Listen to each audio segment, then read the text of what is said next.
Now we're going to look at the period of trig functions, most especially sine and cosine. The general equation would be y equals a sine bx, and remember how x is a measurement of an angle, usually in radians when you're graphing trig functions. And the output is the y value, which would be the value of the function at that angle, using the equation that's given. And we, in the previous video, looked at amplitude, and that was the a value. But let's talk a little bit about what b is in both of these cases, because we've already spoken about the other variables. The b would be the frequency, how fast the function is going. And if we're looking at the period, it's going to be based off of the frequency. The frequency is going to influence what the period of the function is.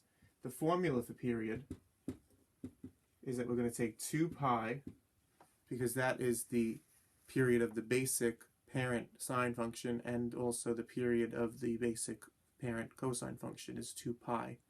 That's how much time it takes for one cycle of those parent functions to complete. 2 pi radians, 360 degrees.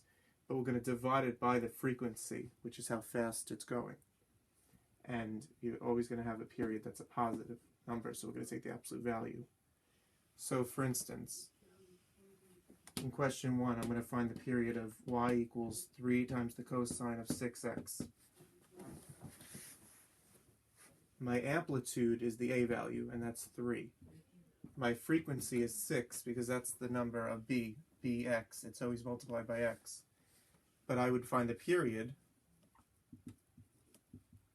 by taking 2 pi and dividing by the frequency value. Divide by 6. And then reduce. 2 goes into 2 one time, and 2 goes into 6 3 times. Therefore, our period is equal to pi over 3 when you reduce it. That is how much time it takes for one cycle to complete itself for the function that is given, for y equals 3 cosine 6x. I'll do another question with you with a new function. In question 2, I want to know the period of y equals 4 cosine 8x. My b value is now 8.